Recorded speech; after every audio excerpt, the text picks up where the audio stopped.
শেখ হাসিনা গত কয়েকদিন আগে বলে দিয়েছেন একটা মিডিয়াতে, আমি অতি সত্বর বাংলাদেশে আসবো।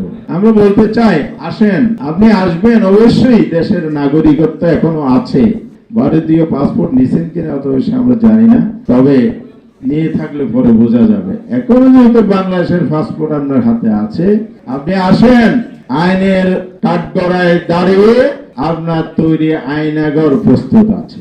সুতরাং রাজনীতিতে পুনর্বাসিত হওয়ার যে অলিক স্বপ্ন বাংলার জনগণ সেটা বাস্তবায়ন হতে দেবে না। আরেকটা কথা বলে শেষ করছি, এই ফ্যাসিবাদীরা 54 বছর জাতিকে বিভাজিত করেছে। আমরা যে ঐক্যবদ্ধ বাংলাদেশ চাই, আমরা একটা আগামীর বাংলাদেশ চাই, সুন্দর বাংলাদেশ চাই, জাতির প্রত্যাশার বাংলাদেশ চাই। বিভাজনের রাজনীতির কারণে সেটা হয় নাই অতীতে। আবার এই সরকার নেপথ্য থেকে বিভিন্ন ভাবে বিভাজনের রাজনীতি শুরু করেছে।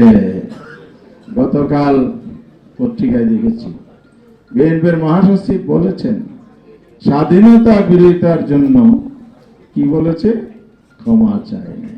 আমরা স্পষ্ট বলতে চাই, ফ্যাসিবাদীরা যে সুরে কথা বলছেন সেটা বাংলাদেশের জনগণ জুলাই আন্দোলনে রিজেক্ট করে দিয়েছে। জুলাই আন্দোলনকারীরা বলেছেন তুমি কে আমি কে, সুতরাং এটার কবরচিত হয়ে গেছে। পুরানো কাসন্তি গেটে লাভ হবে না, আয়নায় নিজের চেহারা দেখুন। ক্ষমা আপনার বাবাকে কবর থেকে চাইতে বলেন। আমরা অপরাধ করি নাই, ক্ষমা চাইবো কেন? আপনার বাবা অপরাধী, এই অভিযোগ আছে। সুতরাং কথা সতর্কভাবে বলা উচিত। আমরা স্পষ্ট বলতে চাই, যাতে আজ ঐক্যবদ্ধ, বিভাজনের রাজনীতি কবরচিত, আগামীর বাংলাদেশ হবে ঐক্যবদ্ধ বাংলাদেশ। সেই পথে আমরা সবাই চলতে চাই। আবার জুলাই আন্দোলনের মাধ্যমে পুনরায় আমরা ঐক্যবদ্ধ হব। আমাদের সেক্রেটারি জেনারেল যে কর্মসূচি দেবেন সেটা আপনাদের মাধ্যমে প্রচার হবে জাতির কাছে।